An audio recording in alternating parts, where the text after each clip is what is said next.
No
wonder the young, or the young has children, you know.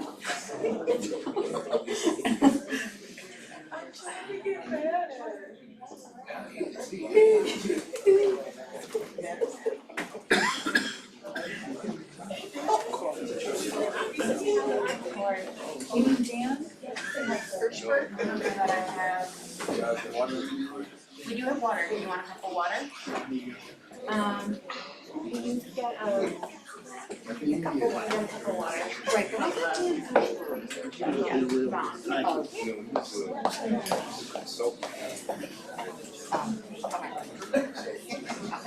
Must be the building. Getting out there or walking. They're not Pittsburgh. I don't know where they are. They're supposed to be there. Yeah, Hershberg. We just spent about 3 hours with Bill Kennedy. 95 this week. Amazing. One is about 5 different properties in business, building, and I wanted to meet if it's writing either a novel or at least a magazine. I from Washington. the other one says information. I don't know much about it except Two brothers around 1900. I saw that. In Albany, both very political. So I just want to ask. Opposite sides. Going on. This, these two, I believe, are just Go ahead and call the meeting to order. This is a regularly scheduled meeting of the Historic Resources Commission of the City of Albany. We certainly welcome everyone joining us this evening, as well as those who are following us on YouTube. We will have a period at which time people can offer comments. We only request that the comment be kept to the matter at hand that's under the jurisdiction of the HRC, and that the comment be held to 3 minutes in duration in the interest of time. In attendance this evening, we have myself, John Myers, the chair of the commission, Commissioner McEnany, Commissioner Pinckney, Commissioner Garrity, Commissioner Hacker, and on Zoom we have Commissioner Kaplan. We do anticipate the 7th commissioner to be joining us shortly, but we have a quorum now, so we can proceed. Also, Aaron Glenn from the planning office helps keep us on the straight and narrow with the projects. We have this is a combination of public hearing and public workshop meeting. We have 2 public workshop agenda items, and I don't know, do we have anyone present to present? We do. I believe that the designer for 70 Grand Street is here, and that there is also someone for the Clinton Avenue project as well. Okay. You know, the order of business this evening is the public workshop agenda first. I would I guess, introduce at this point the 70 Grand Street in the Mansion Historic District as a concept review for the construction of a three-story structure on a vacant parcel. It is a two-story structure. You were correct, two-story.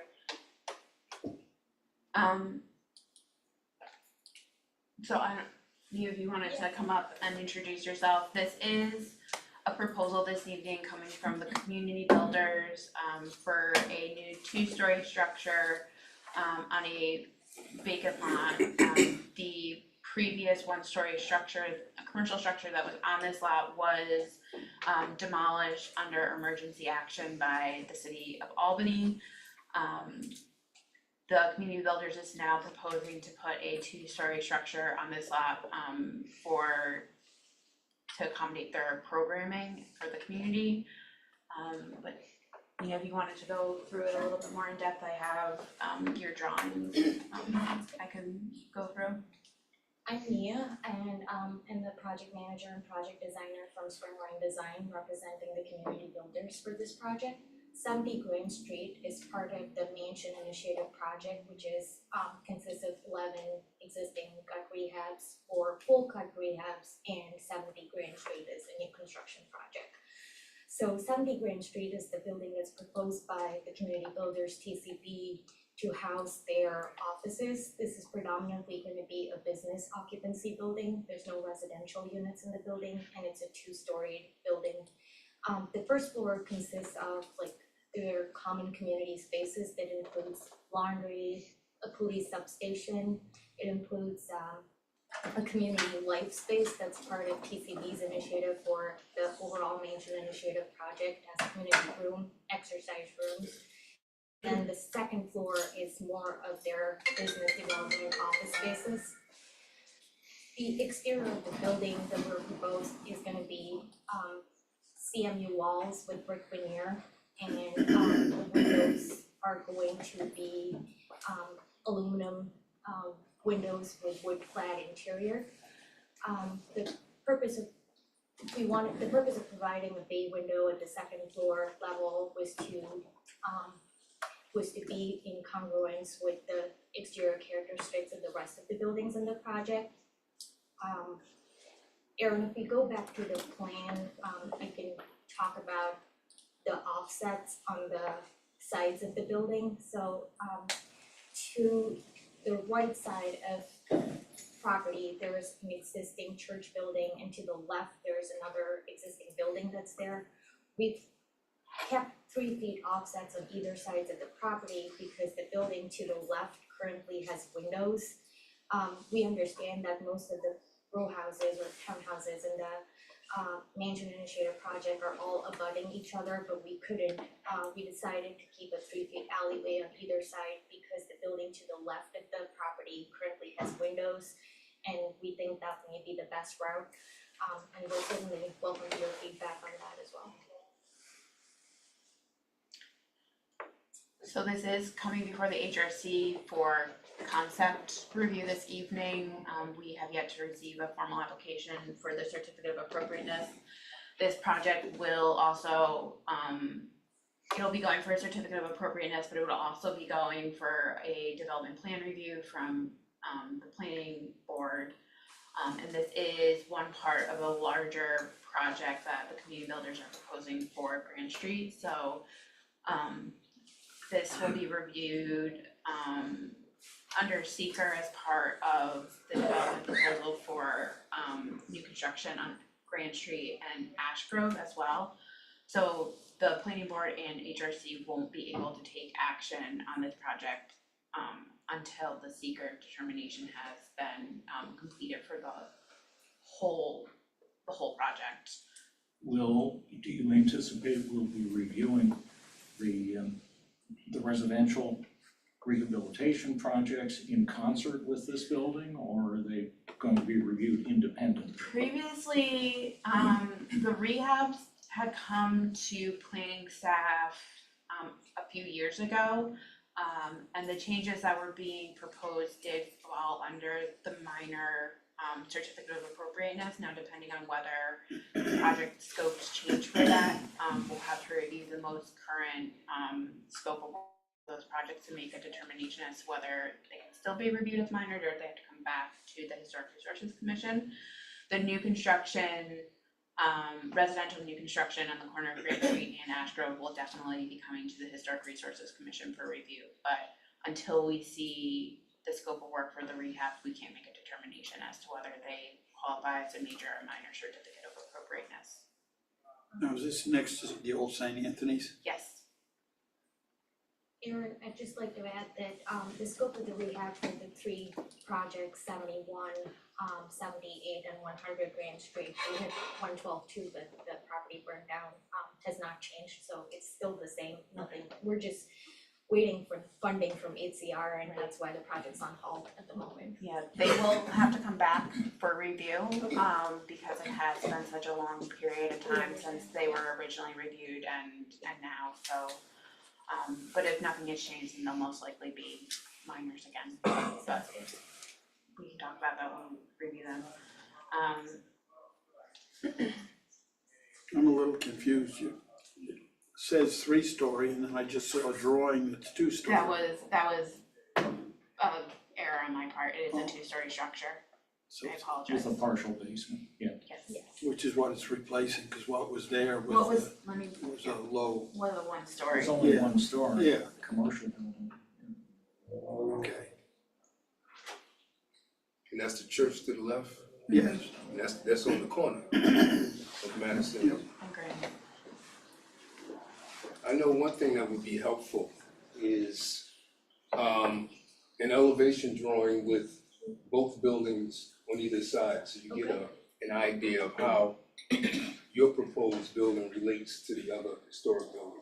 Okay. Because the idea is not to mimic the building, the Right. historic buildings, but at the same time not look totally out of place. Very difficult. Yeah. Yeah, it was Harders was the name of it. Can we see the elevations again?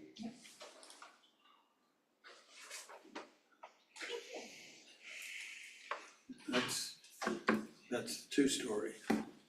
Correct, so this is the front elevation, rear elevation. Proposed. The basement is below grade. How much space is there between the church building and this building? 3 feet. 3 feet? And how about on the south side? 3 feet. So each one has a 3-foot alley.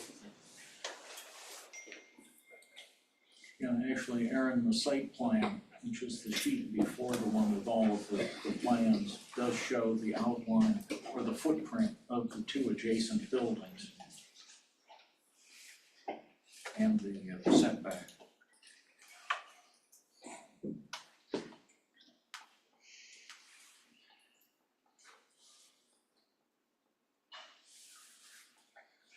Because there's also a fairly significant cornice on the church building, Yes. wraps around, so this building tucks in underneath that.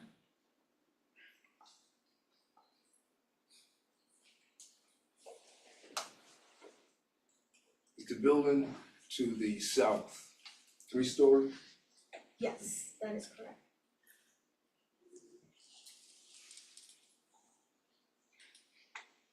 Did you ever consider going 3 stories? We did consider going 3 stories. We were supposed to add a residential floor, but the community builders decided that they wanted to keep this exclusive as their business offices instead of adding residential on top of it. So we decided to change our programming for the building. So initially it started as 3 stories, but it doesn't make sense to add another story if they didn't want to add residential units there because just to make sure that their offices are separate from residents.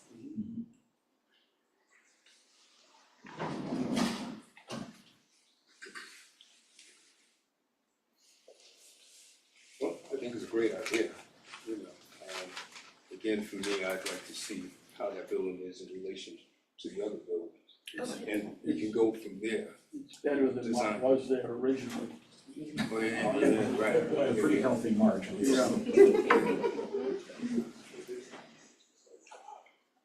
I would suggest adding some glass to the front door, Yeah, because most buildings, historic buildings have some type of entry that's glazed. right, and that was we did wanna add that whole section of bay windows and the front doors, we did wanna have glass with simulated lights and I believe we proposed submittals as basis of designs for Anderson windows and doors for the project as well. It's pretty good.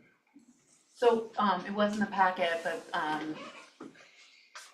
this is a double door, set of, 4 light, single panels, and then this is, based on the specs that were provided, a 6-panel solid door. Yes, that's all. So the middle portion is a double door. These are double doors. These are double Correct, with side lights, so it's, Going into an entry vestibule. Yeah, I saw that on the plan. Yeah, similar to this. okay. Look like a storefront type system.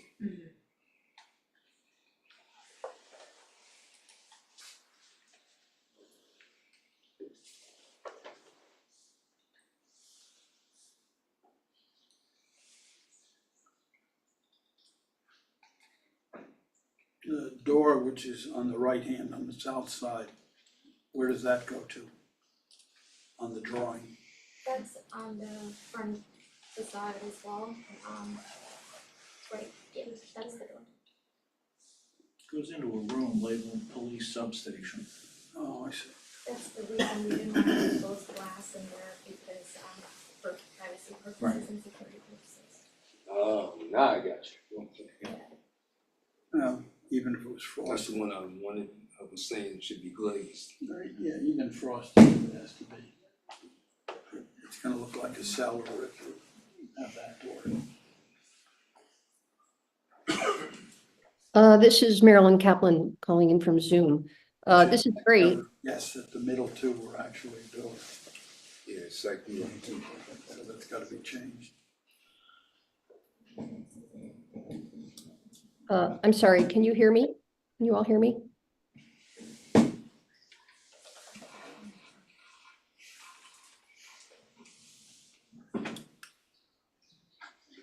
The middle, upper and lower section there, does it protrude out at any point? Yes, the upper section protrudes in the plan, it's supposed to protrude as a bay window, so Right. it also acts as a canopy for the door below. Okay. How far does it protrude out?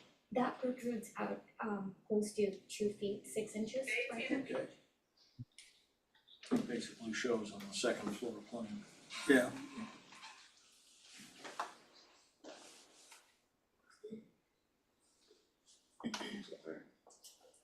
I think, it's a modest building, it seems to fit in. Yeah. The materiality certainly is appropriate for the neighboring buildings. I agree with Commissioner Pinckney that we do need to see representations of the neighboring buildings so that we have the full context of it. No, I think it seems to fit in pretty well in that location. Yep. But I certainly invite comments from other commissioners.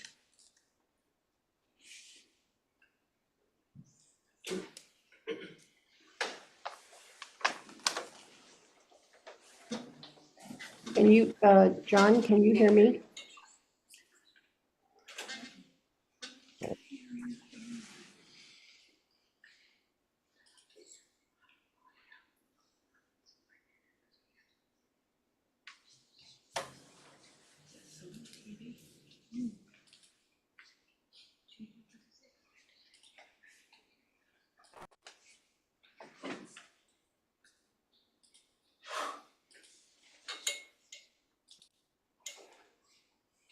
Try now, Marilyn? How's that? No, hold on. No? Is she muted?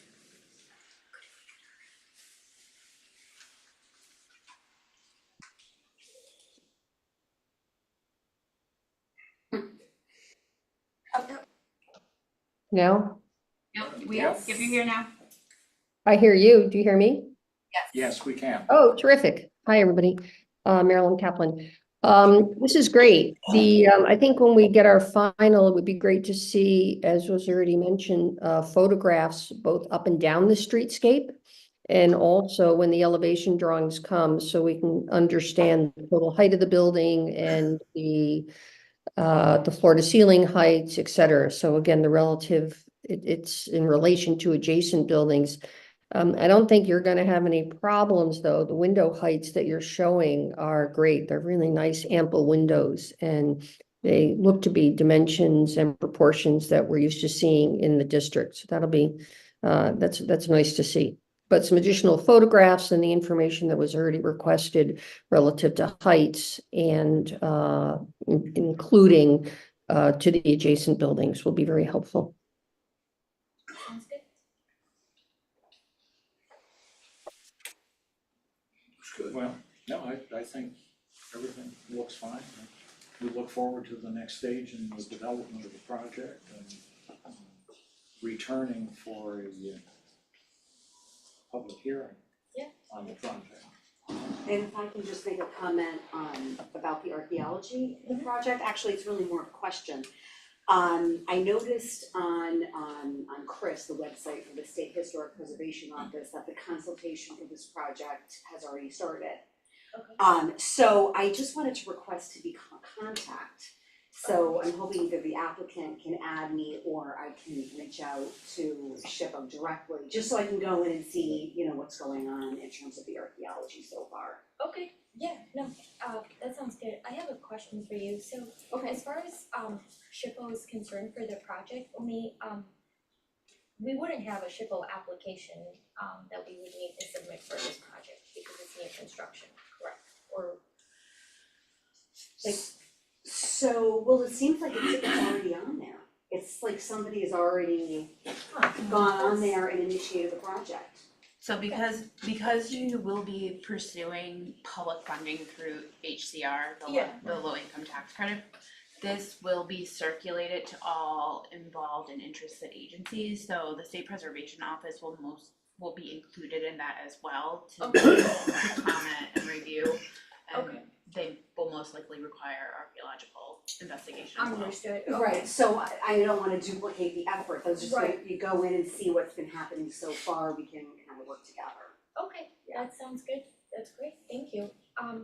Erin, I have a question for you. Yes. As far as seeker is concerned, do we reach out to like the planning department to deem like if this is gonna be type 1 seeker or type 2? So you will do most likely a short form to begin with to start that process. Okay.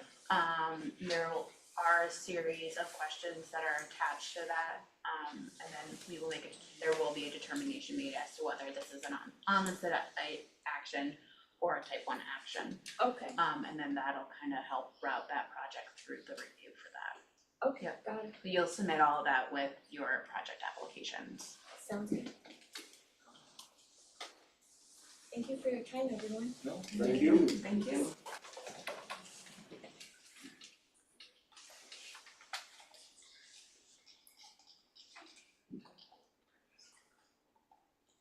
Okay, the next workshop agenda item is Clinton Avenue Phase 3 home leasing.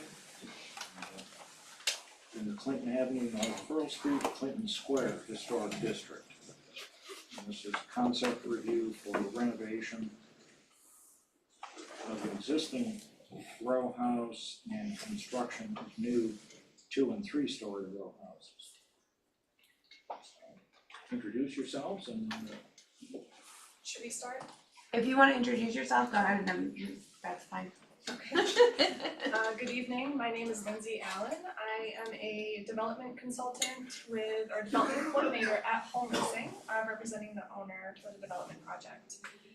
So the 8 properties that are before you today are part of a phase 3 of Home Leasing's Clinton Avenue investment string of projects. So this one is consisting of 17 sites with a total of 87 new affordable apartments ranging from, is it just ones and twos? One bedroom and and 3-bedroom units across the 17 sites.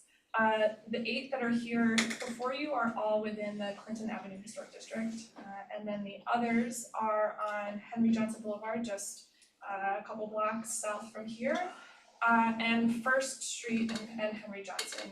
So we're all, the majority of the project is clustered off of Clinton Avenue, but those before you today, of course, are in the district. We are in preliminary design right now, working our way through the seeker process, the local approvals processes, and our financing process. We're relatively early in the project. We don't expect to advance to construction until early to mid 2025, but we're here to present our project to you and hear what your feedback is. But I'm here for project related questions, but Brian here from SWBR is our project architect, so turn it over. Yeah, she said Brian Dion, SWBR project architect. Do we want to go through drawings? I do have drawings, so we can go, I'll start with, I have this as 72.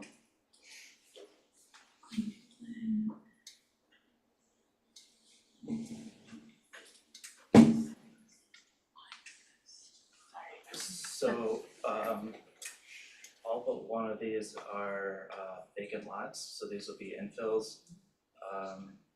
Like I say, 2 or 3 story new construction. This is a 3-story building, 3 units, and so at this is more on the southern end of Clinton Ave, which has a deeper, richer history down there. So we've clad the front facade with brick to fit in more with that part of the neighborhood, creating a bay window with some PVC trims. Sort of a more contemporary interpretation of that bay window that a lot of the row houses have. Also with the heavy cornice. So this is an infill between 2 buildings. Yes.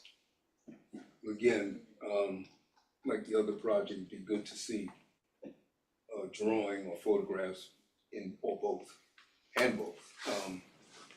neighboring buildings, to see how that fits in within the how that looks between those 2 buildings. What was, Go ahead, no. I was to say, if you go back to the slide with the drawings, what was what's up top? Is that not going in the historic district? That's the rear. That's the rear. element. That's the rear. Oh, okay, thanks. Yeah. Oh, now I see, sorry. Yep, front, rear. I'll lean back. Alright, never mind.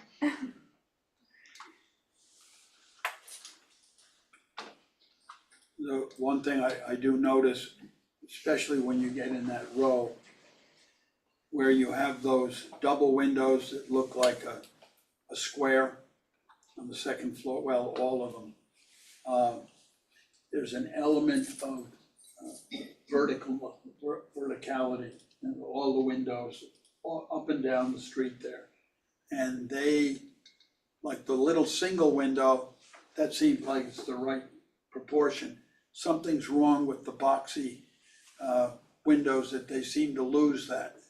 They look, in fact, they almost look like they're short and stubby instead of having that vertical Victorian quality that most of those are the 1870s.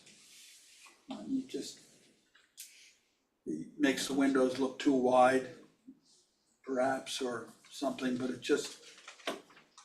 clashes a bit with the whole row. What is your typical ceiling height? Interior ceiling height? I believe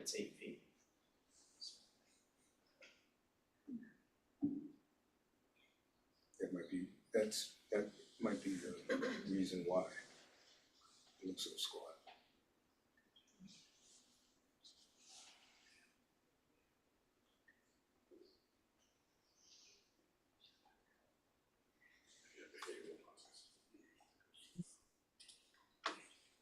I like the treatment around the, it's not actually a bay window, it's considered an Oreo window.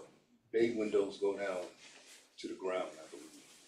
And this one projects on the second and third levels. But I like the trimmed look, which is quite different than what we see up and down the block historically on the historic buildings.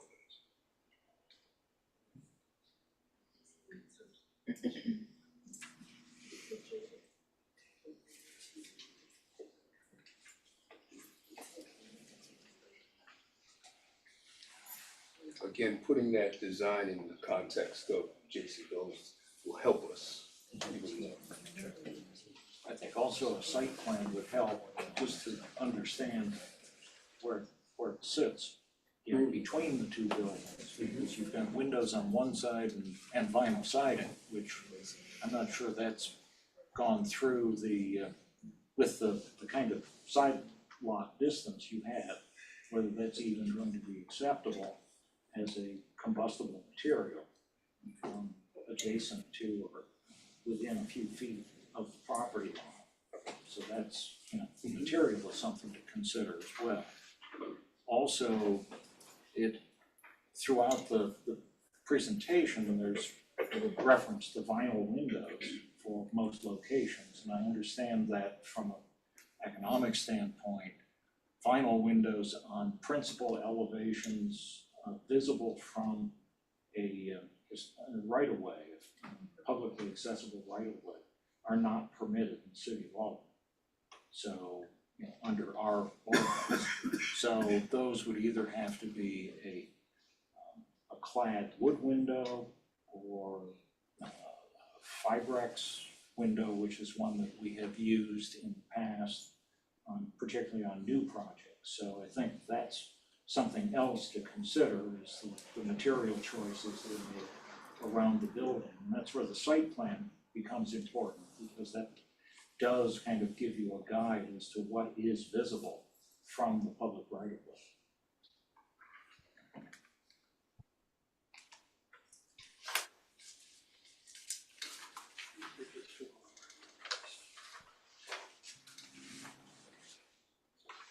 Move on to 180 Clinton. I just wanna make one note, for this one, that this application is going before the planning board for the demolition of the laundromat. It's a non-contributing structure, so it does not come to the HRC, but it will go to the planning board. So the HRC purview for these sites is just the new construction and not the demolition. I don't think we're gonna shed a lot of tears over the What loss number of is that one? but This is 180 Clinton. Oh, sorry, Brian. Yeah, so this is similar with assuming we'll hear similar comments, with the design similar, starting up top, heavy cornice, and the treatment of the windows. Here we probably want to take a look at the verticality of those windows, trying to make that seem a little more vertical. So this is one building that we're treating the siding differently to give the appearance of the row houses. Right, so we would work with I think Lindsay knows a little more about color selection, but we would work with historic colors to make these appropriate. And these are lap siding. As you move north on Clinton Ave, notice that there are percentage of row houses that have lap siding increases. So I decided to go with lap siding. these, and I think moving forward with these other properties is probably similar description of the design.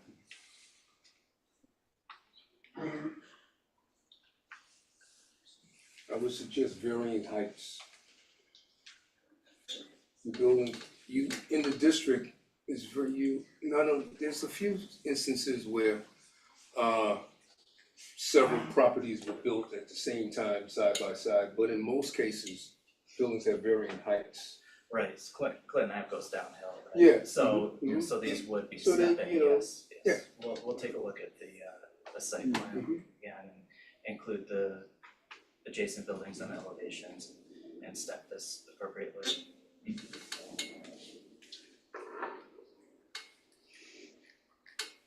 don't know if this was the one that mentioned vinyl siding Yes, on the front and side the elevation. front elevation. Again, that's also verboten historic district, so another alternative. I mean, the lap siding is fine as an expression.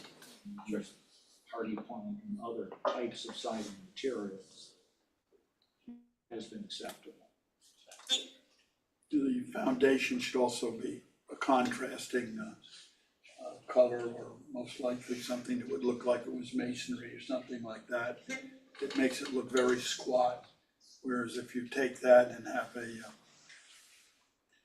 some kind of a division, it would make a difference. Shouldn't go straight down to the ground.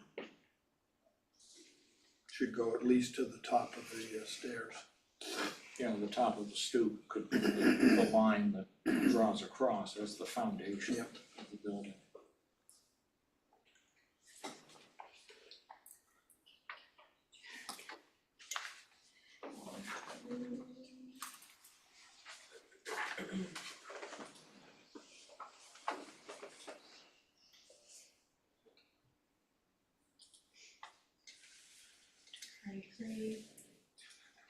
See what I mean by the varying heights? Yes, yes.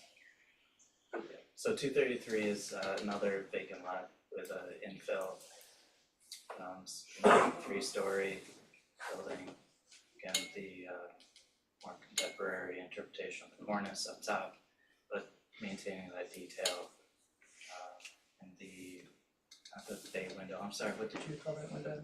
Oriel, Oriel, I think. Or EIL. Oriel, IEL. It's not the bird. Yeah, right. Your bay windows go down to the ground. Gotcha, okay. Lap siding again and the decorative stoop. It's gonna be like a slab construction.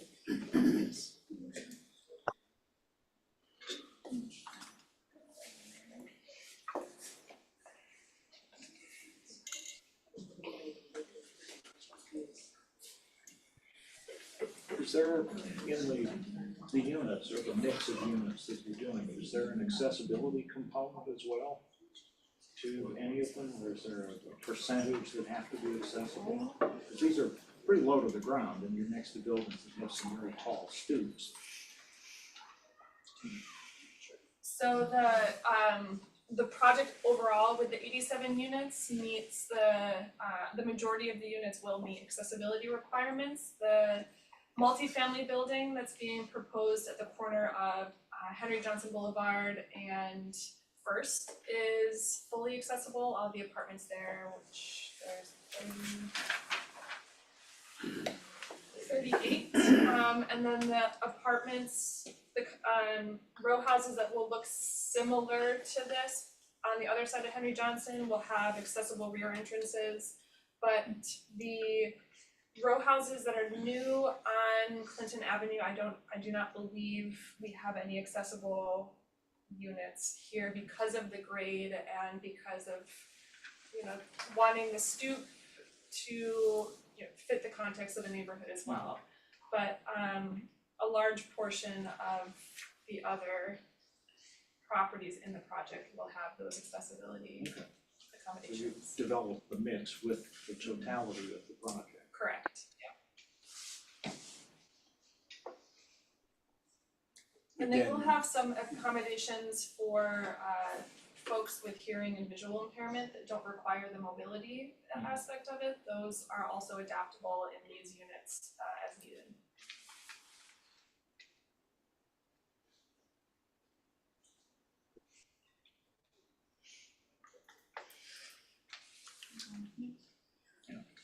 same thing on the foundation. I just have a quick, there's a building going at the corner of Henry Johnson and First, at the very corner or in the middle?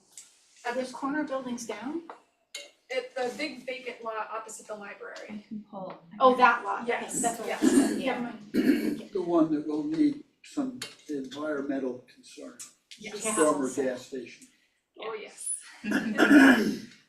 So there's, the large apartment building is going on that corner across from the library, and directly across the street from that, there's going to be, where the buildings were demolished, though there will be infill there as well, and then on First Street, there will be renovation, and there was a building that, I believe it burned, correct? Correct. And then was taken down, and there will be, originally was planned to be a rehab, and now will be an infill on the site, so it's a fairly large scale project. Thank you.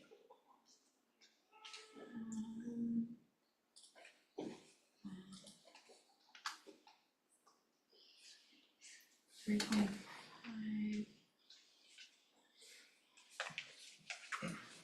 So 325 and 327, 331 and 333 are also. Right, so these are new construction, infill, vacant lots. We're taking the design that we've been looking at and putting two of them together into one building. And taking those comments we've heard will be applied to these as well, stepping the grade and taking a look at the window design and foundation Materiality. and materiality, yes. And are these ones accessible, is that why there's no stairs? I think we were looking at making these accessible, but a second look at the grade, I'm not sure if we can. So then would you step it up a little bit, so that it meets like the other ones? Again, seeing your design within the context of the existing buildings on either side, it's very helpful. I think it's a great project, you know, it's Yeah. you're filling in the gaps. And that's what's so sorely needed. Dental bridge and missing teeth. Yeah, exactly. Missing piano keys, missing teeth.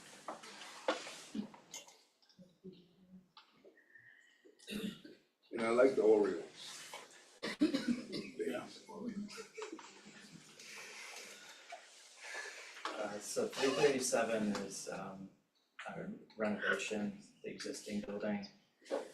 So the idea is to uncover that cornice up top, the detailed cornice, and reconstructing missing brackets, and just repair it, reconstruct it, repaint it. The siding would be replaced, so there's new siding, new windows, and looking at maintaining that storefront element on the first floor and just reconstructing the detail work around the entry door. This building has a mural on the north side, northwest, sort of paying homage to Henry Johnson.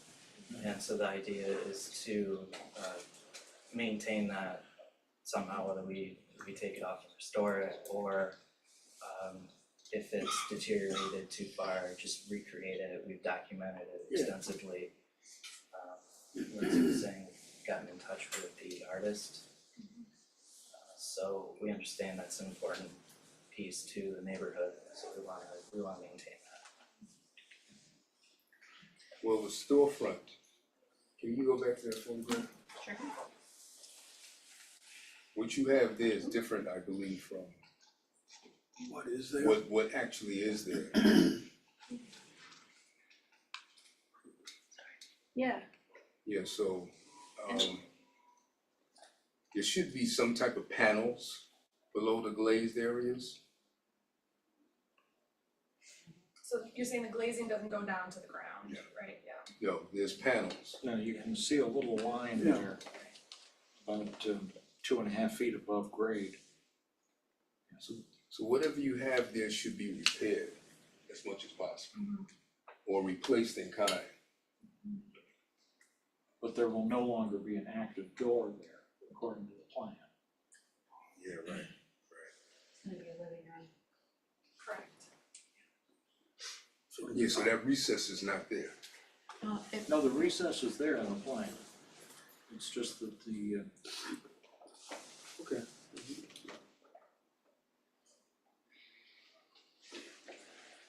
now whether you do it with windows, you know, glazing on either side and on the return, and then you dummy a fixed door or Yeah. something in that center is an option.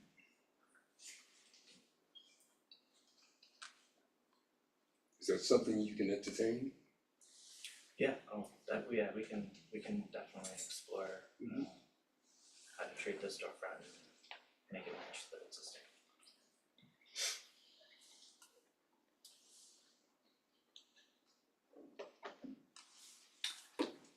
If I can make a general observation with a lot of what we've been seeing, there's a lot of effort on what the front is going to look like.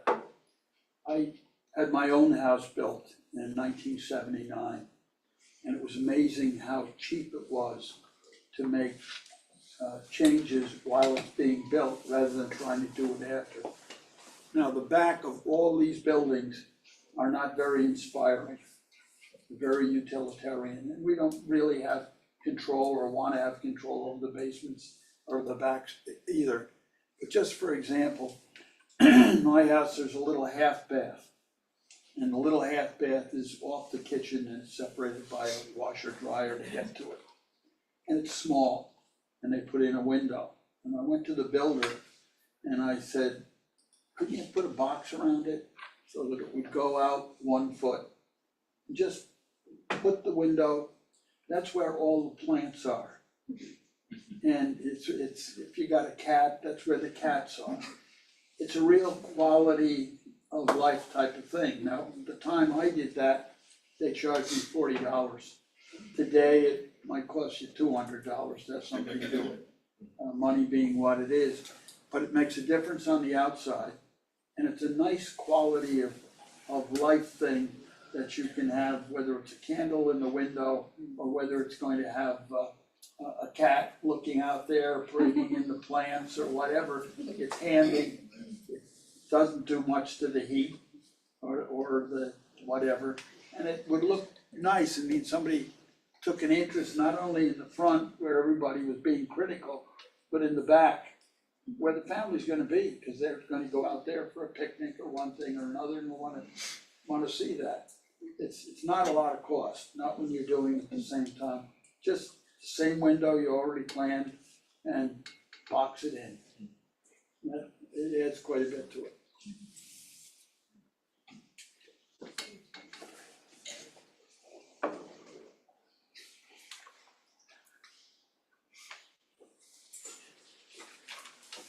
Aaron, given the timeline that was pointed out, when would we anticipate seeing this again?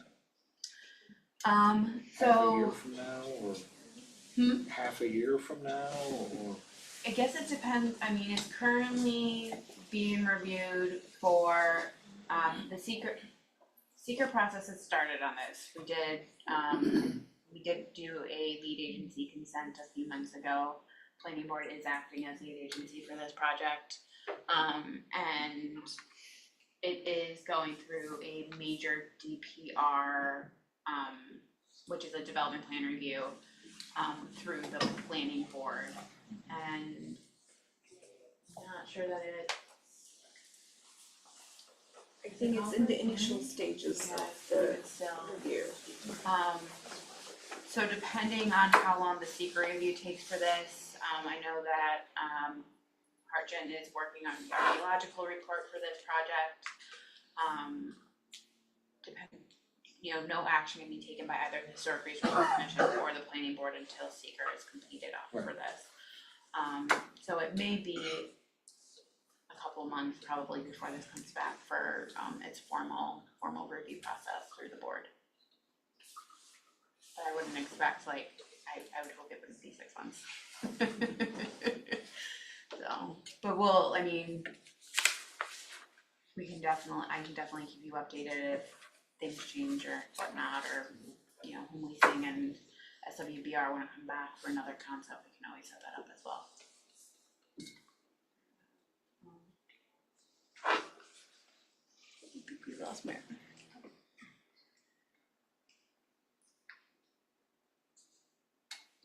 Does Marilyn wanna make any comments?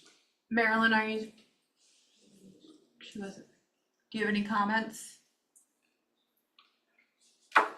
No, I think it's very similar to the discussions that we just had on the last project, and we're delighted to see the new construction. Thank you. Well, again, thank you for your time and your hard work on this. We look forward to the next steps and further progress. Thank you for your time. And if I can just make a brief statement about the archaeology for this project. As Erin mentioned, the company that I work for, Hartgen Archaeological Associates, has been awarded this project, and I know that the phase 1A archaeological report is being written currently. So once that's completed, I can share that with the commission, and we can just look it over. So I have no other requests at this time. We just received a draft today, so it won't be too long before we'll provide our comments and questions back to your team. Great. That process is underway. Okay, thanks. Given the size of the project, would there be kind of a 1B component? I believe test? so, yes. They made some recommendations, yes, Yeah. Okay. for involving some shovel test pits. I think 3 of the vacant lots that you saw here today on Clinton Ave, and then the Henry Johnson sites and the First Street sites were all also recommended for additional testing. I looked at it about 2 hours ago, so just the recommendations so I could come prepared. Great. But, yeah. Thank you. Awesome, thank you so much. Thank you.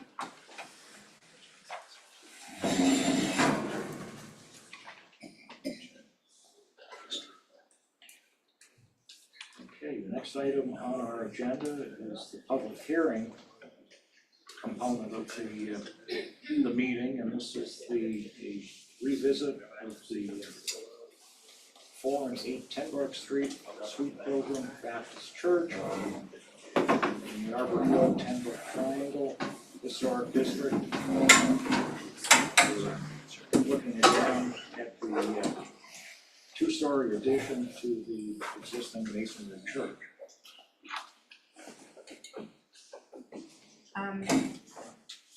So this is coming back for a formal hearing this evening. The HRC can take action at this meeting. Since the last presentation of this application, Dan Hirschberg did provide, they were in the packet and I will also pull them up, the proposed material at the site, showing what they're proposing to use for the exterior cladding on the addition next to the existing historic bluestone. And they also provided a statement from the archaeologist that is working on currently drafting the phase 1A report, that there were no findings at the site, and so there will be no phase B for this property. But there's a representative from Hirschberg, as well as the architects are both here as well. I don't know if anyone wants to run through anything, any updates, or? I guess on the slide that we gave to Dan is, we can show that slide. That's the siding material that we're gonna use. It's called, how do you say, Nietzsche. It's a fiber cement panel. I brought 4 samples. I brought the 2 we're hoping to use and the 2 other options. If you went to the next slide, that shows all 4 of them. The second one to the left is the main one that we wanna use. And the one all the way to the left is the solid color where we're gonna put, if you get to the rendering, you can see that would be the, like where they're gonna put the Sweet Pilgrim, yeah, that part right there. So I could pass the 2 around if people wanted to look at it. What about the red, man? Right, shake their head. I'll back off. We'll have to take a vote on that. And then the other slide was about the archaeology report. It seems like the material actually, which is nice to go there and get the colors, and we actually took the picture before it snowed and then it got melted anyway, so. But when you look at the actual sample, it actually looked better, I think, than the rendering, because it's difficult to get a colored rendering, you know, come out to be. But it's got that model look where it's, you know, got some swirl in it, and you know, and we went around the base of the church, and you know, it's really got a lot of different colors. Some of it's just from being older, and you know, it's, you know, so it's kind of lends itself that way too, to kind of, because it's not a solid color, it's just a lot of different variations of that. And that's the corner of the church right there, and you can see down the line. My assumption is that inch or inch and a half that was put on there, that's not original. Was probably used at one time in the past to parge up the wall there. So I think we were talking last time about maybe trying to keep some of the inside, you know, for the addition, which is kind of nice if you did have brick or something there, but I have to point that out, that that's, I don't think that material right there is really anything anybody want to save, so. I know we talked about that last time, and, you know, if you get familiar with it, you can see what's there, so. Do you intend to remove it? Or Pardon me? do you intend to remove this margin, No, or just keep it? We probably just, yeah, there's a good picture of it. No, it's in good shape. I mean, probably wouldn't remove it, but I don't know if it's aesthetic enough to keep on the inside of a hallway or not. It might be a little rough and stuff, cramping your knuckles on it, you know what I mean? So a little sandpaper. So we'd probably. And you're creating an opening for that as well into the church itself. Yes, so yeah, there'll be an opening. Why was the parging put on, Master? That was put on because we had a lot of decay of the brickwork that was currently on there, and so that reinforced the wall. Could be moisture. Pardon me? Could be a water issue. It was, yeah. Now, you don't wanna remove it. Then you do more damage removing it. Yeah. If it's intact and sound.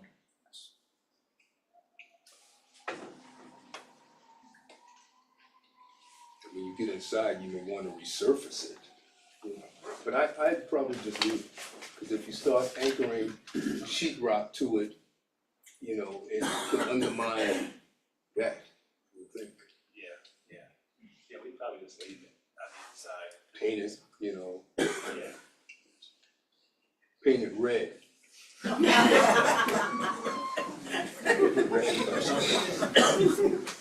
What shade of red? Great with paint. I'm only kidding. He's got it's funny though, right? There's 100 shades of every color. Yeah. So. No, I think the dark gray that you picked out works really well. It's a nicer expression than the rendering, because that's a little lighter gray and it's a little more uniform. This is modeled somewhat Yeah. similar to the natural stone that's on the building, so I think it'll work really well. And It's they got come, that warmth. they're 6 feet by 18 inches tall. 60 by. Wide, 80 inches tall. Pretty heavy too. You can, I imagine you it. can clad the stucco wall with that on the inside.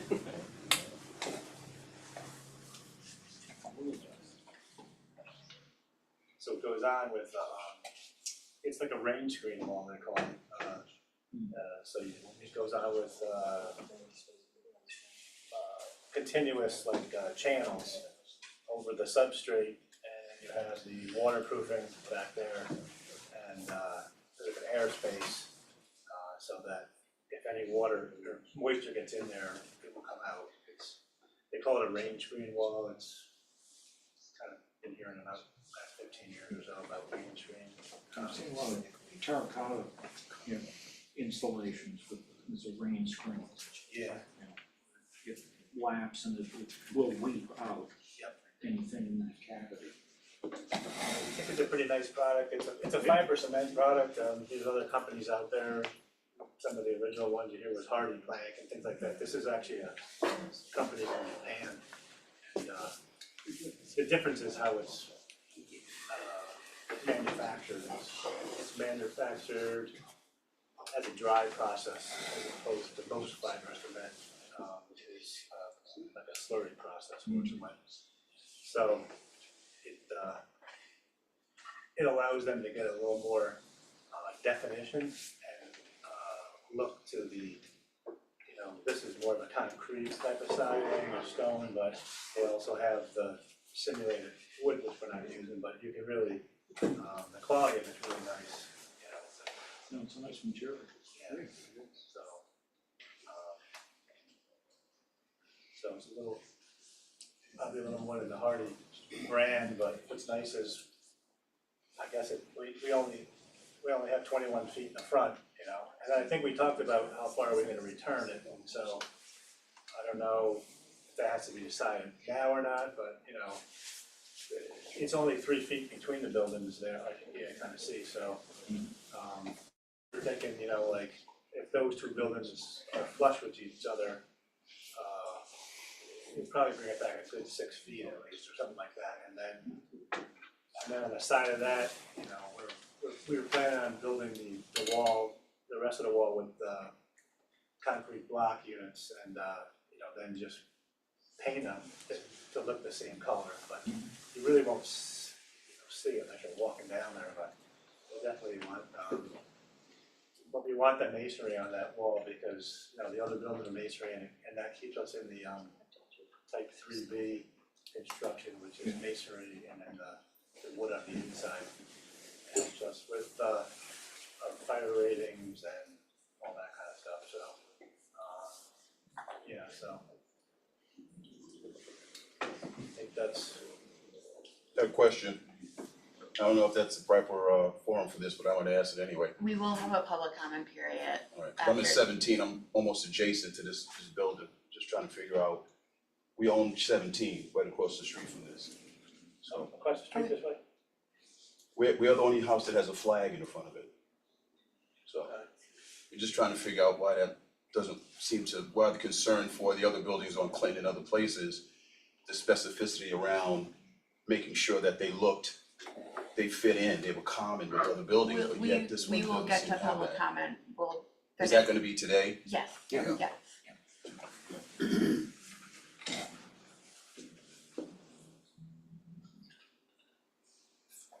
Well, I make a motion, we approve the project.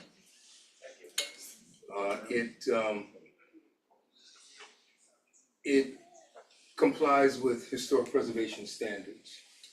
It's modern, it fits what, it shouldn't duplicate any of the neighboring buildings. And if you were to remove it, you haven't destroyed the historic building, neither building.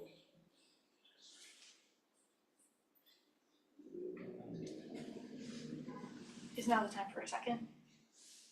Or do you do public comment? think we, You know, we entertain a second first, and yep, then we and then we do.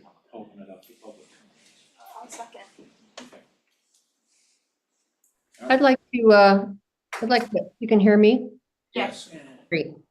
I'd like to go back to, I think, Commissioner Pinckney, I think it was your question, where's the red? But, this is a modern, a contemporary approach, which is what was originally, presented to us, and we supported that. And I am pleased to see the attention to the color of the gray and the connection between the older structure and the new structure through that.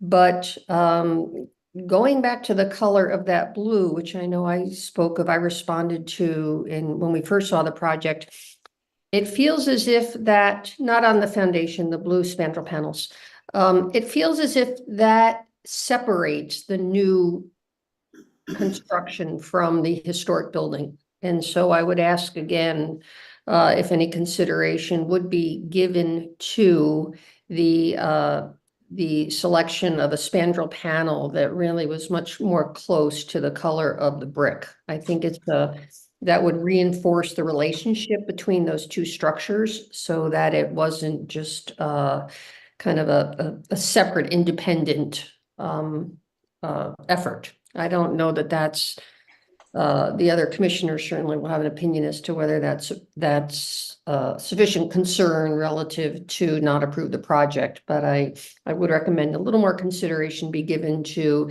how the color of that spandrel panel that we see can perhaps be tweaked or modified to reflect the building to which this is essentially an addition to. That's all. Especially on that front elevation, I think is where that's most evident. So you're talking about the spandrel panel where the sign is? You mean what says Sweet Pilgrim, or are you talking about the blue glazing above the Sweet Pilgrim? I'm on the blue above Sweet Pilgrim, and then above that second floor ribbon glazing. Okay, well, so what's lost in the rendering is that's not really blue, it's more of like an off-white or I don't know how to best describe the color, it's not the greatest in that rendering. Frosted. Yeah, it's like a frosted, kind of like a frosted color to give a little bit of privacy for that classroom. Mm-hmm. Just wanted to point that out, but yes, we could look into the other. It's actually glass, is what I'm saying. Right. It's kind of lost a little bit, but it's actually all glass. It's not tinted blue. In the rendering, it looks very much like it's tinted blue. Yeah, it's not. So you're saying it's not, so No, it's glass and It's all glass, but we didn't wanna, we didn't wanna be on display, for the first 3 feet. If you're sitting in that room, it's a multi-use room. Understood. Yeah, no, that programmatically, that makes perfect sense. Yeah. That's why I was wondering if you were talking about red, where that goes, where the sign. No, I do still think as you further develop it that, and it may show up different to you when you're kind of at a different perspective, but the extent to which, even though it's a contemporary approach, but maybe pay some additional attention beyond the color of the masonry panels to make a reference back to that predominant brick color of the existing building, whether that's some of the, that could be anything. That could be this color of the lettering. It could be the color of the extrusions for some of the glazing. Don't know, you're the designer. So just, again, I think I'd like to see some other opportunities to reconnect, at least in color, back to the original historic building. I think programmatically, this congregation is coming up with a great investment to make a building that when you look at it, it's part of Sweet Pilgrim. If anything happened that you didn't see the Sweet Pilgrim, you wouldn't know it had anything to do with Sweet Pilgrim. If you took the color similar to the brick and replaced the blue with that, you would know, even if you didn't see the sign, that it was an extension of the church. as opposed to somebody else who just happened to build an office building there. So it could be a unifying factor if you change that color to remind you this is part of Sweet Pilgrim. I'm not sure, you know, how the yellow paint on the inside wall works out as well. Maybe if that had, That's, not to cut you off, that's what I was just thinking when she said the that'd color. be, Maybe we could line the elevator shaft well, with that brick color of that same material and you can see it from the outside. I don't think it'd be a big cost to try changing the colors and see if it's more closely aligned to Sweet Pilgrim, and might also be more closely blending in with the building on the right-hand side. Yeah, we can take the rendering and pop colors in and out, you know what I mean, stuff like that too, so.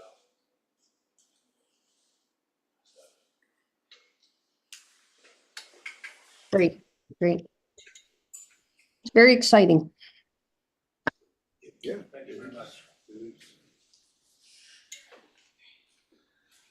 I think as we understand it right now, the gray for the body of the building is, as the sample has been passed around, there's some consideration being given to the band of gray with Sweet Pilgrim inscribed in it as being a red or rose or something that comes closer to the brick. And possibly the lettering picks up the limestone trim color, so that it stands off and you're kind of picking all of the colors from the existing building to integrate. And that the bluish tint that shows up in the glazed portion is in reality frosted glass, it's not blue. Okay.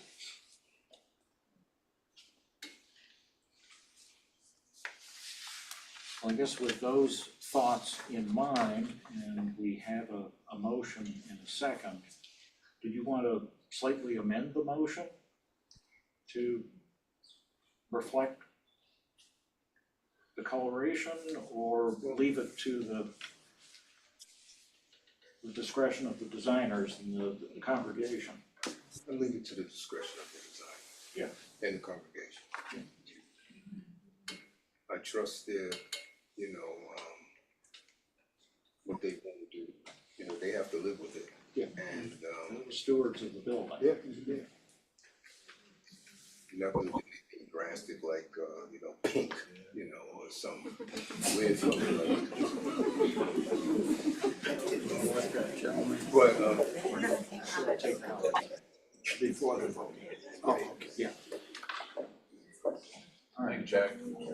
well, we would open the floor to any comments that people want to make, or if anyone has commented, We do have, or didn't comment. we do have 2 written comments. I did provide them to each of you and they, we have one, from December 7th from Kara Macri from the Historic Albany Foundation. Her letter states, I'm writing on behalf of the Board of Directors and staff at Historic Albany Foundation in support of Sweet Pilgrim Baptist Church's plan to add an addition to their historic church on Pembroke Street. Historic Albany is very much appreciates the stewardship and care that Sweet Pilgrim takes for their historic building. For religious properties to continue to be used for their original intent, sometimes additions must be made. We are in favor of the more modern style that Sweet Pilgrim is proposing. The addition is similar in scale and massing to the row houses that surround the church and have a similar emphasis on verticality. We encourage the Commission to work with Sweet Pilgrim Baptist Church in this modern addition, enabling them to continue to operate their historic building. Thank you for the opportunity to comment on this project. Kara Macri, Director of Preservation Services.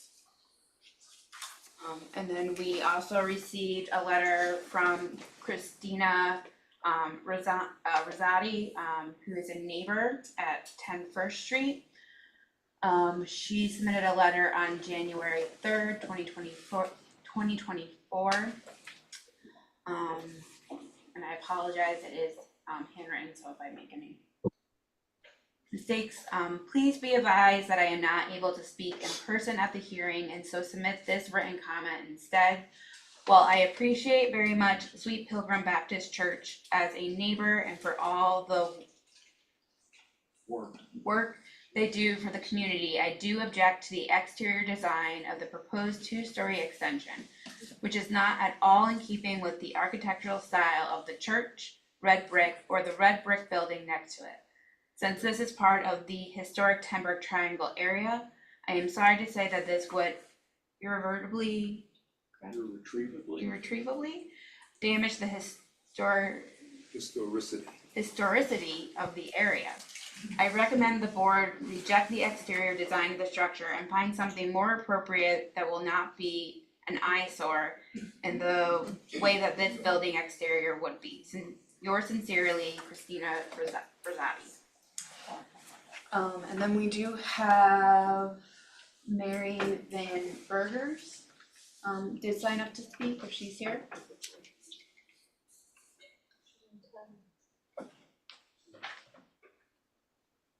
Burgers? No. That's the list that we had, so if you wanna open it up to anybody else. Open it up now for any comments. So do you wanna, So do you my, please state your name, so that we have you on record? my name is Wendell Brown, live at 17 Tenbrook, after evening, Jack. And so I kind of agree with Christine, what she was saying. I'm certainly not against the church. It has nothing to do with anything. But I like some of the ideas that I was hearing for Oreo, whatever he was talking, Pinky was talking about, as far as some of the external. Hey, buddy. So the way that things looked on the outside of the building, it seems like there was a lot of attention being drawn to those things in those other projects. At least that's what I was hearing. And this doesn't look anything like those. And I understand that I guess this is, what is this, some kind of an administrative part of it? But what is this for? It's to install an elevator so that they can make the whole building handicap accessible. Okay. And to also, have some administration spaces and classroom space. Oh, good, like that. So that's good, all that stuff is good. My question is just why, exactly what Chris was saying, it doesn't seem to be in keeping with a lot of the surrounding buildings. Both my wife and I are in the Tenbrook Triangle Association, and we're just trying to figure out we do everything we can do in that neighborhood to try to pull it together and make sure that it's cohesive. Including the way our buildings look. If there's stuff on the street, my wife is regularly out sweeping the street and picking up trash right in front of the church or any place else down the block, just as the rest of the people in the association are. So that's important to us, and the idea that the community doesn't have to live with that also is just wrong. Which was what was said a moment ago, that they have to live with it. No, everybody has to live with it. So I'm not against the building, but I do think it needs to be in a little bit more keeping with what the church actually looks like, or the building that's sitting right next to it. It just doesn't look anything like that. It looks like it's just sitting there, and that does not. Yeah, it looks like a storefront, and it doesn't look like anything that's in that community. It doesn't. So if there's something that can be thought about around that, unless this is hard and fast, this design, maybe there's some things that the guys here can look at doing some of that stuff in there, or on the building, or the front of the building, the fascia of the building, however you want to call it. That, like I said, I live in this neighborhood, right? I'm busting my ass every day, try to make sure that the community looks like what it looks, and if it doesn't, I'm on the phone. I'm sweeping the street myself. I'm in the park next door. Whatever needs to happen, I'm even thinking about doing the whole neighborhood watch, the ambassadors, whatever anybody wants to call it. I'm there. My family's there. We've been there for 10 years. So we put it in. So if you're gonna put something in the church, put something next to the church, it's gonna look like it's gonna represent the church, then it should look like the church. But it should at least have some features that indicate it belongs to the church. That's how I feel. My wife has an issue with some of the railings that have been put up. They don't look like they belong to historic neighborhoods. My wife does a lot of the content management on the Facebook Association page. I don't know if anybody's on that, I encourage you to be on it so you can see what actually we're trying to grow and trying to be a good, solid community in that area.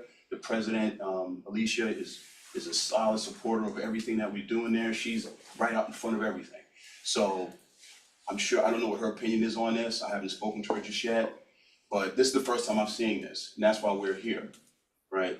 Because we didn't know anything about this until we saw the flyer that came in the mail.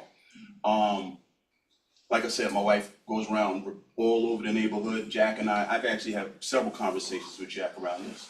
And, you know, takes pictures of the architecture, takes picture of the rails and the streets, and she's even gone so far as to find out that there was a senator, another congressman who lived on our street, the mayor of Rasmus. There's a lot of people who live in our neighborhood and on our street. We like to keep the integrity of that community and to start looking at how the past weaves into our present and hopefully into our future, right? Because if all these buildings are being put there, how's that ultimately gonna impact the community that already is existing and that's trying to get their footing to get people back involved? Get people back involved in the community. That's important to me, my wife, my children, okay? This is just one of them. Keeps bothering me about the phone. But you know, this is important to us. And again, this is not against the church. Please don't hear that. That is not what I'm saying. I'm not against new structures. I'm not against new builds. I'm not against any of that. Let's just make sure that it looks like the church. It represents the church in some way. Christina said it best. The young woman, who is it, Marilyn Kaplan, she also mentioned some of those same things that are my wife and my concern. So you guys are builders, you know, you're talking about discretion.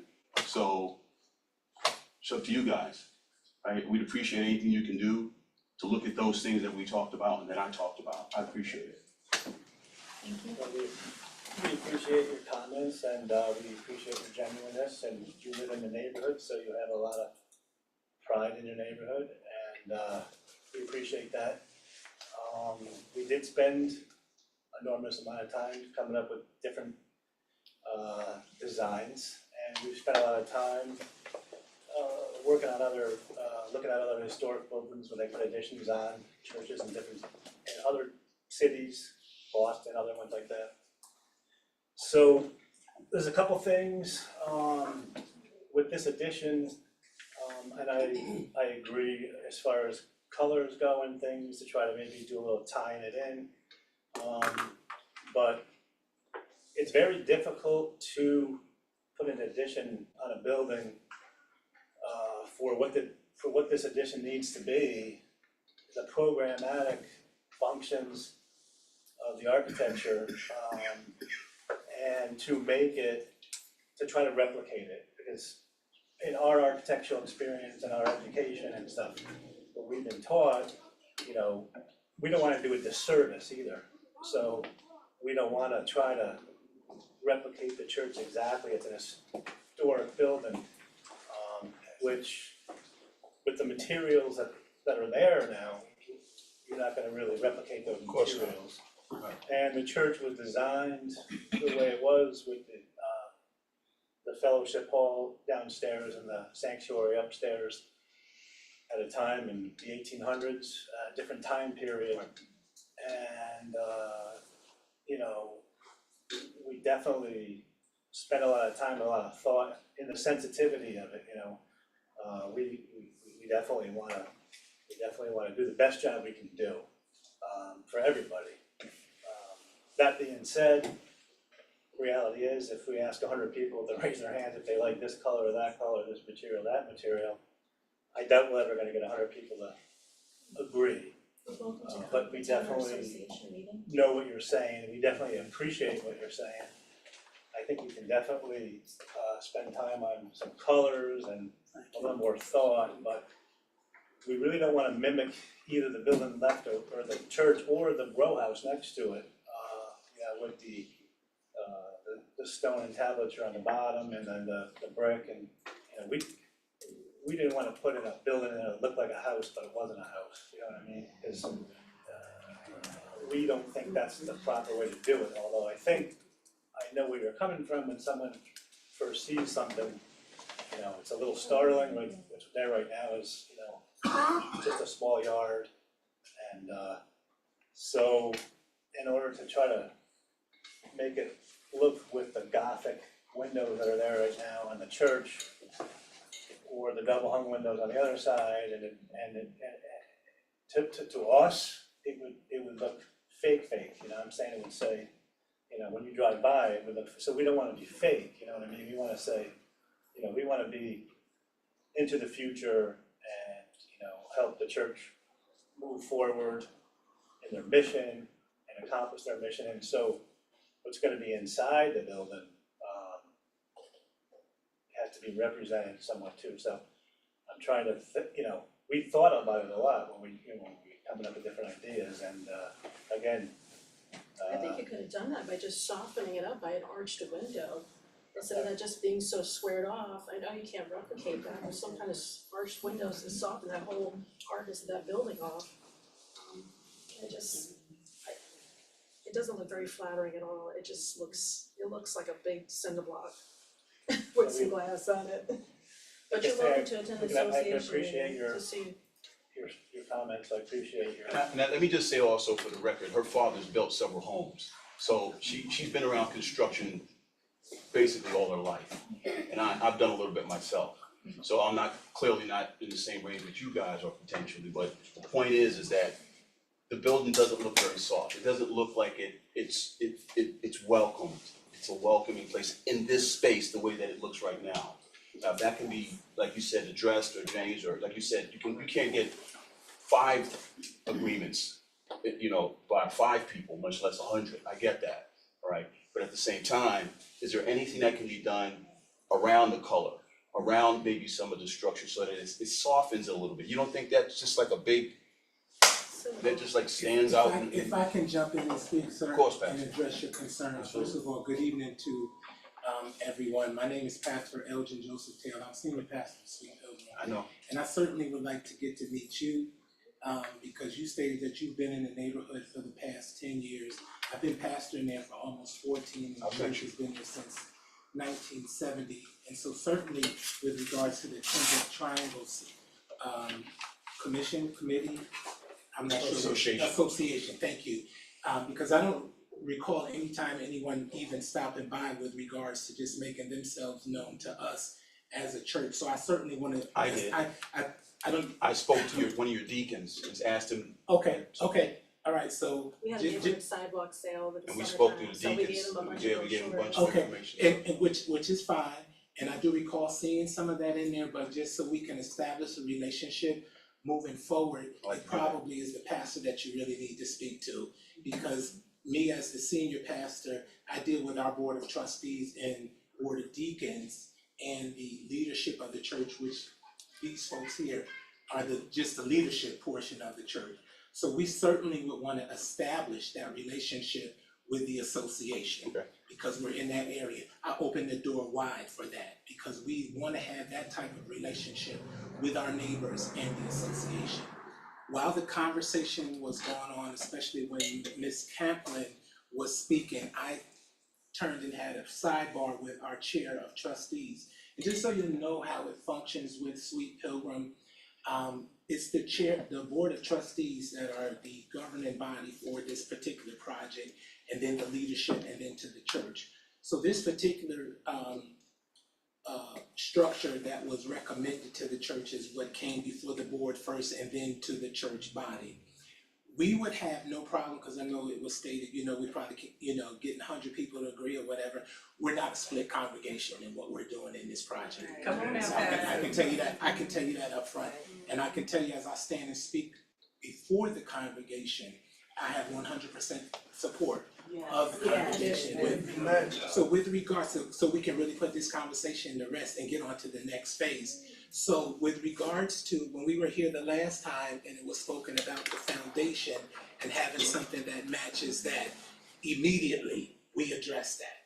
So if the concern now, and I understand the light blue portion that it was thought that it was panels, but it's not. It's really the frosted windows so that people from the outside wouldn't be able to see inside. So we've already discussed several things to address that, even if it's not just clear glass window, but if it's stained window. We're not trying to duplicate the actual church or the row house next to it.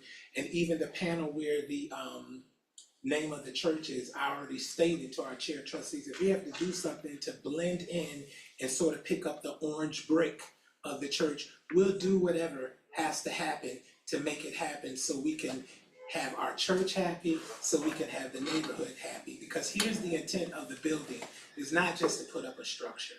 We've been in this building since 1970. And going up into our sanctuary, which is on the second level, there are 23 stairs. I have a portion of our congregation that are elderly, senior citizens, some in wheelchairs, some on walkers and canes, and getting them up into the sanctuary is difficult. So what we've done is we've installed closed circuit in-house in the fellowship hall, so we have a good 20 people or so that never make it into the sanctuary. When we have funerals, we have another entrance into the church. Getting caskets up into the sanctuary level so that families can have a proper burial service for their loved ones is a task, getting them in, a casket in and out. So the purpose, the sole purpose of that building really is to install an elevator that we can roll a casket in, that seniors and people, because our church is not ADA compliant at all. It's a 147-year-old building. So what we're trying to do is make it, we're grandfathered in, we don't want to be grandfathered in. We want to be compliant, so those persons can make it into the sanctuary. A casket can be rolled on the elevator and brought up into the sanctuary. And also in adding classroom spaces, not just for events for the church, but for community events. We have a soup kitchen that's in operation every Saturday.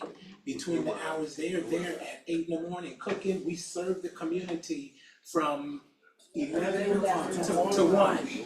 Okay, and the door, okay, y'all. And so the doors are open. So our church is a community church, and we want to do that. So if it's a matter of adjusting the structure so it can just blend in, or I mean, it was the terms that was brought up, it looks so hard, or it just looks like a cinder block.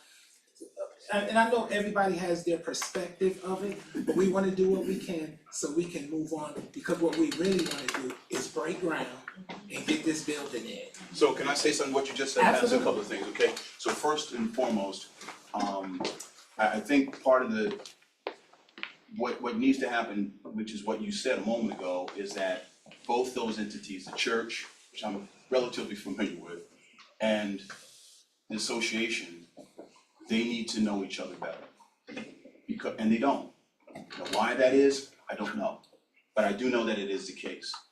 And so if that neighborhood is an historic neighborhood, then it needs to be always, that needs to be first and foremost in any consideration for anything that's being done in that area. For God's sake, I can't even change my windows in the front of my house without going through all kinds of nonsense. So and that's important to me. It's also important to me that the parishioners in the church have access to the sanctuary, to any other place in the building that you as a senior pastor recommend and they need to be a part of, or need to be in. I have no problem with that. Those services that you're talking about and the things that this building will do in terms of serving the congregation is not what we're concerned about. We were just concerned about the fascia of the building. That was our major concern. And so, like I said, you've tried to address that to the best that I think you've established your point, but I hope that you understand where the association is coming from. This is an historic neighborhood. It means something. People don't move into, they don't buy in that area, which we bought our home in that area because it was an historic neighborhood. We could have went somewhere else. We chose that neighborhood because it was historic. That's where we want to be. Okay. And so that's where we are with that. We appreciate. I'm talking to the pastor. Thank you. I was already done and you interrupted me and you didn't need to. Sir, I'm we sorry. give the members of That's the okay, public. you just didn't need to interrupt me. I was already done with the pastor. Thank you. Well, thank you for your comments, we appreciate it. We take all of these comments under advisement. I think notwithstanding, you understand what some of the concerns have been raised. The commission has made its feelings known about the quality of the design and the way this fits, and really is a testament to the forward thinking of the church in moving forward with a contemporary adaptation of their needs, and it's reflected in this addition to their church. So I don't see any contradiction in this as an element of architecture that is honest and consistent with the time period in which it is built. It doesn't want to look falsely historical. I mean, all the other existing buildings in the neighborhood that come to the commission were rigorous about making sure that they maintain their historic integrity. Yeah. And we feel that the church has maintained its obligation to serve its congregation and maintain the historic integrity and speak volumes to their love of their building and their stewardship of their building. I don't think this detracts from it in any measure at all. I think this is a quality statement of the future that the church sees for its mission in that neighborhood. And as the pastor said, this could be available for neighborhood groups to meet. It makes the church far more accessible for integration into the neighborhood and into the life of the neighborhood. I think this is, as a testament of moving the neighborhood forward, this is a great little piece of architecture. And will that butt up against that building? This cinder block structure, will that? No, Well, it's not- there's a it's- site. It's There's separated. space in There will be, yeah. It's separated So by that 3 for- feet. So for safety's sake, if someone needed to evacuate that building, they could. Oh, they get out the back. Well, they can, They've got that side Yeah, back too. Actually, and also for the maintenance of that building. Okay.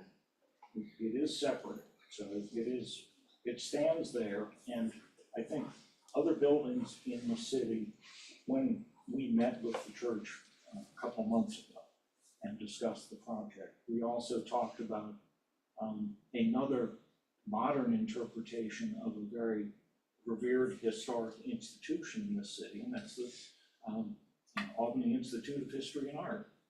And they did a very clean, contemporary addition that tied in 2 of their buildings and really married that complex. And I think that's what this is, exactly what this is doing. I think it's a successful piece. we'll see. And with more visitors come attending and all, how would the parking, and I know when they have their events there, Yeah. people are double We're already parked having trouble parking now. down the block. In any urban Is There's no that- apparatus for that. Just more tickets. Has that been brought up? That's not under consideration by the historic resource board. Planning consideration, historical, So we do have a vote on the floor. I don't believe that we have We have it, a motion that's been seconded. and there's no other members of the public signed up to speak. Then I will call it to a vote for the commission members and Commissioner Kaplan. All those in favor of the motion as stated, please say aye. Aye. Opposed? Okay. The motion is carried, and you've heard our comments. Any adjustments that are made, please report those to planning staff. Commissioner Myers, if I may I just make one other comment, not with regards to the motion that's been passed? May I? Yeah, don't upset the past motion. I won't, I promise, trust me, I know how you feel, I deal with that all the time. I do wanna say, because I don't wanna leave this meeting, Lamb Architect who has done an impeccable job in working with us on this project. They have taken into great consideration this particular building to match the community.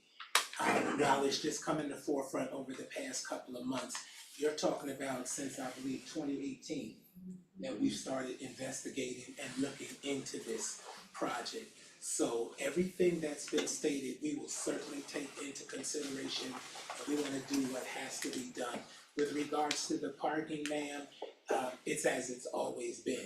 We've tried to buy up lots so we can pave them and have parking areas. Most of those lots on Clinton Avenue belong to people who have been dead for 40 and 50 years, and we can't even get them to sell us. We have people who work in our legislature, in the community, city hall, the land bank, and we've been trying. So what we do, that's why we usually put tags in the windshield, and the only time we really double park is when we have large funerals. That's it. On Sunday morning, we've gotten permission to use the lot across the street. We do what we do, and we'll work with the neighborhood. I'm open here. I wanna make sure I give you my card. Absolutely, Pastor. So we can establish that link. Commissioner Myers, on behalf of Sweet Pilgrim, I wanna thank you and the commission for this.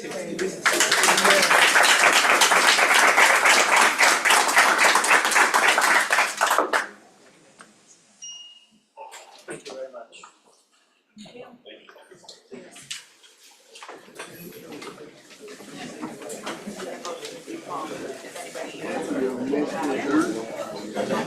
Do you have anything?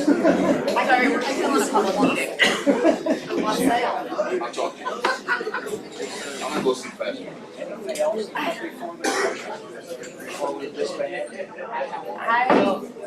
I don't have any updates unless any members have any updates.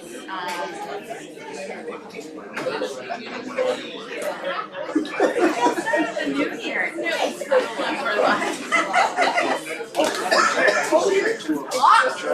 Because I can't. Second. Thank you. Yes, you're done. Thank you, Marilyn. Thank you, Erin. Thank you, everybody. Oh, you're too late. So I'm not coming back next month. I don't know what happened.